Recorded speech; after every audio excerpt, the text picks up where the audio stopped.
PIB newsletter, which has been very popular. Which has been a very popular newsletter here, and the print version is here, and we are going to launch it, release it here. Thank you.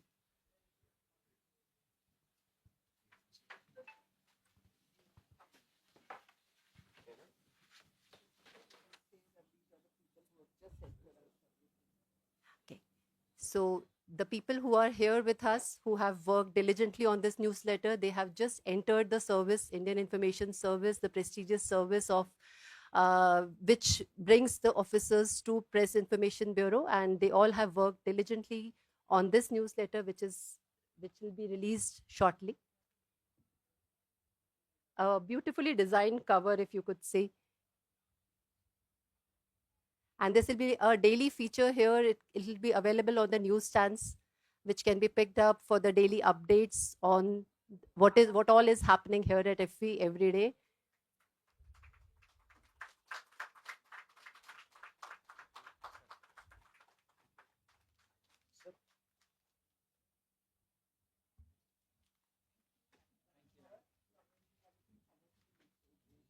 Thank you. Thank you.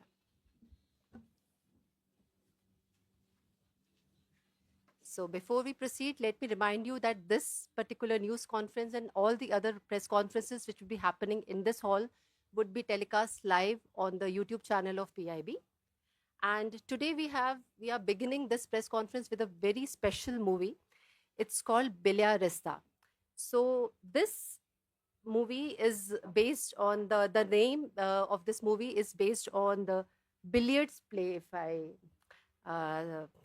the billiards, and it's a very interesting story where Aya, who's living in the slums of Manila, she dreams of becoming a billiards world champion. But when her father is killed, she is manipulated by Itoy, her hustler uncle, into playing a dangerous underground gambling matches in back alley pool halls. So very soon we'll see the poster of this film, and along with that, a few clippings of the film, so that you can have a fair idea of what we are talking about.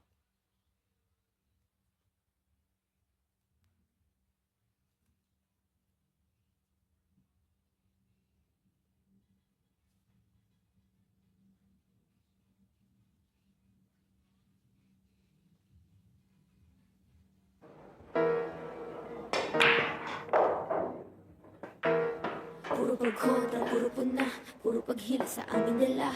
Puro kami magpuro dada, puro pagbasa sa salita. Puro kami yan, puro kami to, wala akong pake, get the fuck out my dog. Puro kaganaan, puro ganito, puro pagkakaro, nakita mo. Kaya ako nasa'yo kahit ako talaga, nagbago matake, kasi malaki ako na dekalibre. Kaya na akong klase, gusto ko kailan ko, nakita na ako mag-approve, kaya magpapare was good. Seryoso kami, don't step on the hood. Hawak ko mo, naging friend. Hindi mo na ako nag-friend. Pumalo siya, diretso pagkuha na lahat ng ating siya tsaka fake. Di nyo na magpapalagbag, kakasana at mga ilambag. Sa bayan na to at basag kung basag, babagsakin namin kayo sila pa. Sige palag, iba ng era to, ibang eba nakausap mo. Kakagatin ko yung ahas kaysa sa mansana, subukan mo lang ako. Subukan mo lang ako. Subukan mo lang ako. Kakagatin ko yung ahas kaysa sa mansana, subukan mo lang ako. Okay. Eto sabi mo gusto mo ng tirador at malakihan pusta. Oh. Maybe we can just fight out the scene. It's okay. You want to continue? Yeah, maybe we just finish. You can just finish the scene. Okay. Yeah. Yeah.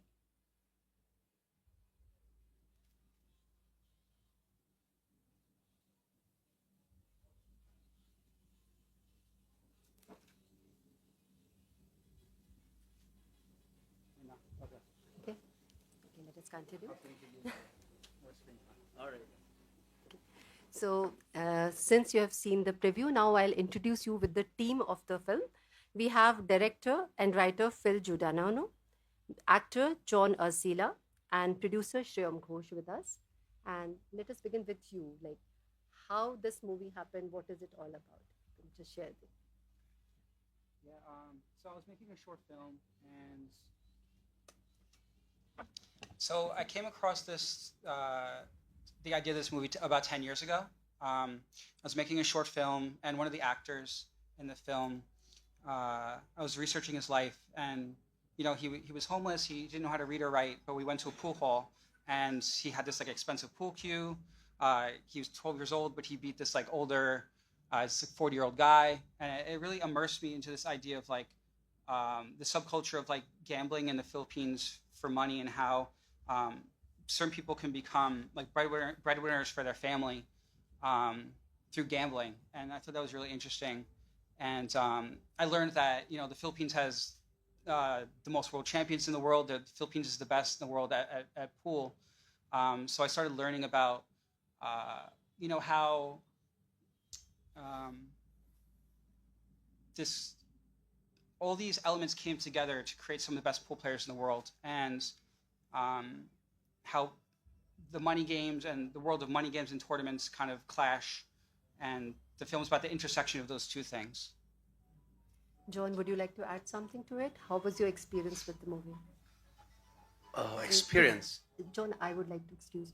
Could you please put your phones on silent mode, because this is streaming live. It's very difficult if there's some sound of the mobile. Please continue. Yeah, experience. Or my thoughts about the film. Anyway, experience. I worked with the film in one project. It's a short film, but it was really a good experience working with him. It's always magical for me and enriching to know how a non-Filipino look at our culture, because he's really very interested to do films about Filipino people, about our country and our culture. So it's always amazing to know how people not from our country look at us. So that's an amazing experience. And I accepted this particular project because it is nice to know how the people do their things when the authority or the people you are supposed to look up to are the ones who are not upholding the law of the land. So it goes with that. If you're going to really go deep into that situation in the people's lives in the Philippines, you can root it to what is really going on in the system. So for me, it's not just about billiards, but it's about the system and societies.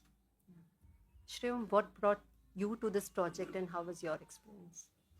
So I know Phil for quite a long time, like because we went to the same film school together in NYU Tisch, and I knew Phil was working on this for quite some time. It was one of his passion projects, and as a producer, I'm based in Hong Kong, and I am always chasing outside perspectives because I feel it's always interesting to see how, again, going on the same point as John said, how another person views the culture of a different place. And I think sometimes there's a magic that happens there if they are true to it. And that's what Phil did. He was true to it. He went into it. He shot, it was shot in this poverty-stricken areas. That's what he was trying to show. But it wasn't glamorizing that aspect. He was showing it how it is without making it sound like, this is how we would want to sell the movie to other places. And that's what we don't like. Yeah. Thank you so much. I would like our audience to have their questions. If you have any questions to ask. Yeah.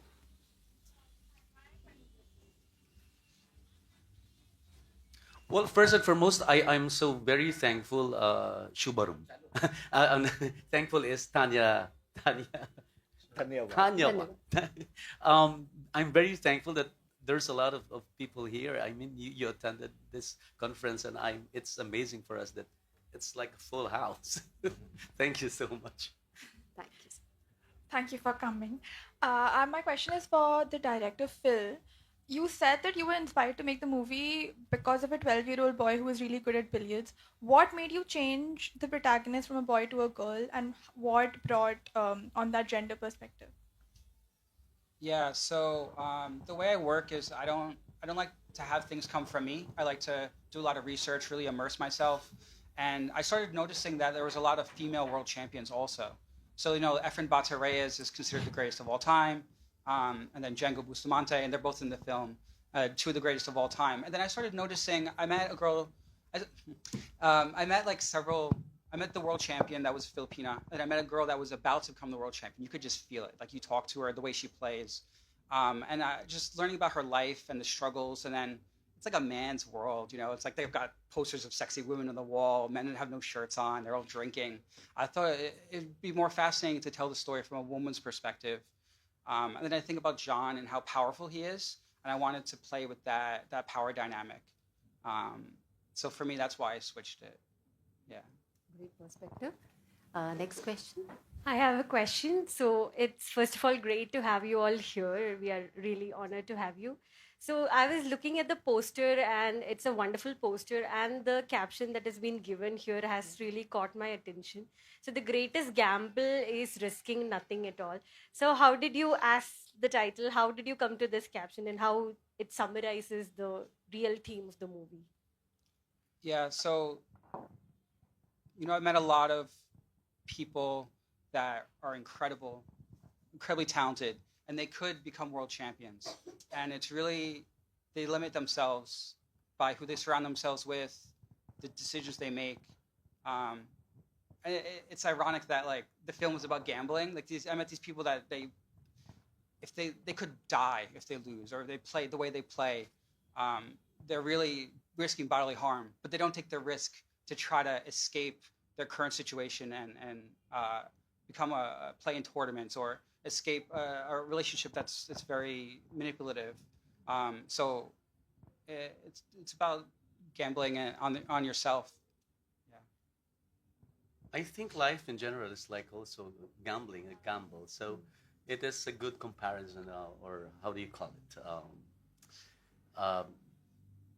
Our humanity, our life, and to the gambling world, because we also gamble our life while we travel in this in this world, something like that. It's Any more questions? Hello, Philip. This is Mahesh from All India Radio. How difficult it was to balance the twin requirements of entertainment as well as maintaining the seriousness of the theme? Balance. Go again. Balance between making it entertaining as well as not compromising with the seriousness of the theme. Uh-huh. I don't know. Balance between the seriousness of the film and. Yeah, I'm just interested in like reality of things. All right. Like I did so much research, like going to these like pool halls and just experiencing what it feels like. I'm more interested in what it feels like. I want the audience to experience the emotions of it and like smell the environment and all that. And hopefully they're entertained. But yeah. Can you elaborate more on the locations that you chose and reason behind why those locations? Yeah, so I found there was no locations person. I found all the locations myself. I mean, I had people help me, but like these are places where they really gamble, they really play. Bad things have happened there. Wonderful things have happened there. People's lives have changed. But yeah, it's like we shot in Tondo, Manila, which is like a really kind of dangerous place. And then we shot in like high-end pool halls where they do like really exorbitant, like huge amounts of money that people will never come across in their lives. And so it's like we have like upscale locations, and then we have like the kind of neighborhood pool halls as well. And then the locations are like where some of the people live, like real locations where like nothing's a set. Like I have a rule, like I really don't like to add things. Like I like to use what's in the location. I don't like to buy something and then bring it in. I mean, something we have to do a poster, like on the walls, have to do a bracket and stuff. But I try to have everything be real, like clothes they really wear, things like that, if we can. Yeah. Okay, my question is for Shreya. Sorry, I missed the first part of the PC. Is it your first produced feature film? It's my for feature. Yes, this is our first production. Yeah. So, was it a conscious decision that you went for a Filipino film, or didn't you think that making an Indian film would be much more easier? So I'm actually based in Hong Kong as well, and over there I'm creating projects in Hong Kong. So for me, like that's the niche I'm always going for, is like showing a different perspective in other places, where because that also like for me, I remember like from a childhood, like what made me fall in love with movies, right? Like even like let's say Lawrence of Arabia or this. Yes, it's great performance, but it's also the setting where it's happening because it's making me travel somewhere where probably I would not be able to. And I think that's the part of it. And when Phil came in, and even with this film, like it's as trivial as like we have, all have probably played pool at some point in our lives, but when we see that, so we can connect with it. But if you want to look into it more with the people they are mentioning, like Efren Batares, to give an example, if he was walking in Philippines, you'll have the same crowd as Sachin Tendulkar walking in India, right? Like because they are that big, they came out of, and so it also makes us like read more into it. So that's why I like this project. Yeah. Thank you. Any more questions? Hello. Being this a film on billiards, how the role of government in the being a gambling game, how big the crime rate will be there in that, and how do you entertain the women, especially the young women making money in the gambling? How you look into that aspect of filmmaking, and are you going to the real yeah, situations where the gambling happens there? And what was the cost of production of this? You were able to recover the cost of production. It was a co-production or it was just single producer? It was we have like a investor in Philippines through them. It will happen. As you can say, Indo Philippines co-production. No. No, it wasn't co-production because we were going with one. We were not making it a formal co-production. Yeah, and in terms of recovery, I mean that's because we are like just having a world premiere, but we are very confident because John is really big in Philippines as well, and even Loiza, she's a rising star, and like people really want to watch them on screen. Plus, we also have Efren, as I said, he's like the Sachin Tendulkar of like Philippines, where like having these people, we are very confident in gearing our marketing for that for next year theatrical release there. The director. Yeah, it was really cool because Efren's like a rock star in the pool world. So when we go to the pool halls, everyone mobs us because of him. And then when we're in the neighborhoods, everyone like sees John and they like lose their minds. What was it like shooting in the pool halls? Those are real pool halls. That's like where they really gamble and they, yeah. Yeah. But the percentage of, I'm not sure about it, but it really happened. It's really happening. Yeah. Oh. The crime rate. What's the crime rate for? I mean, someone was murdered like a week after we made the movie, like in a pool hall. And then also, like I think about a month after we made the film, someone was forced to cheat and they got blacklisted. They can never play another game. Everyone knows them. So imagine the one thing they make their livelihood from is just taken away from them. And they were like very good. So it's real stuff.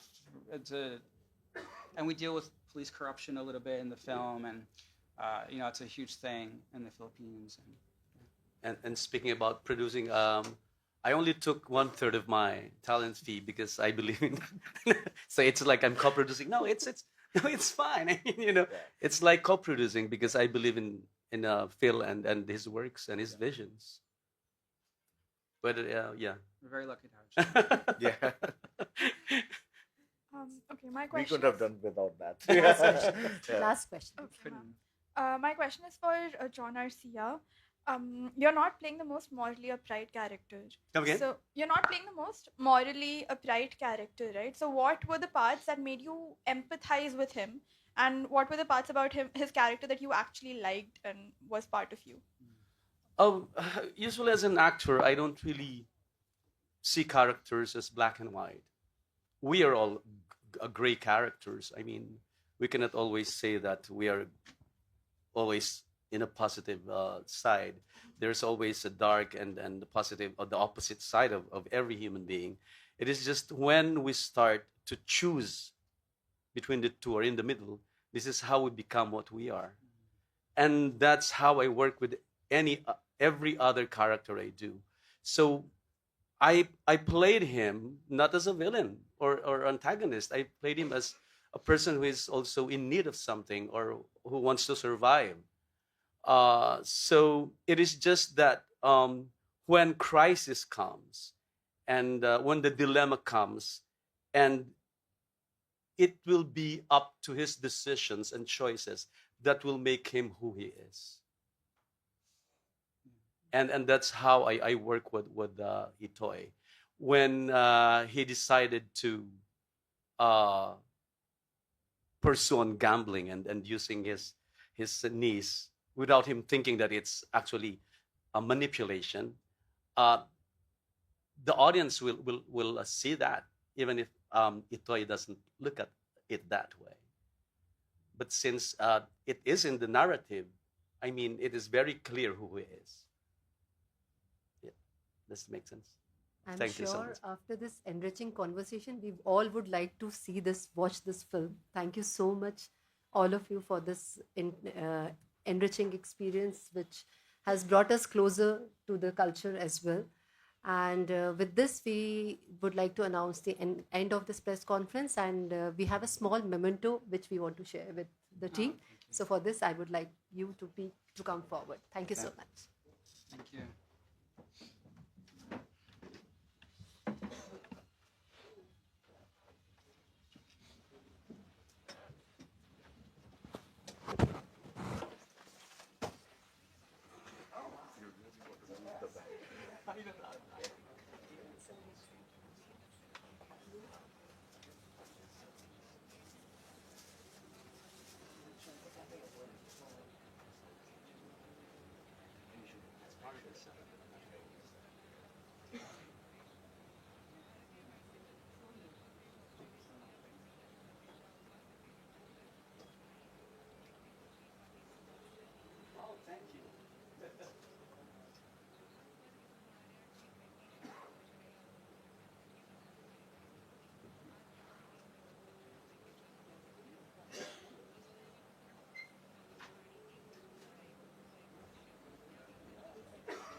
आप sir वाला है जो blue trail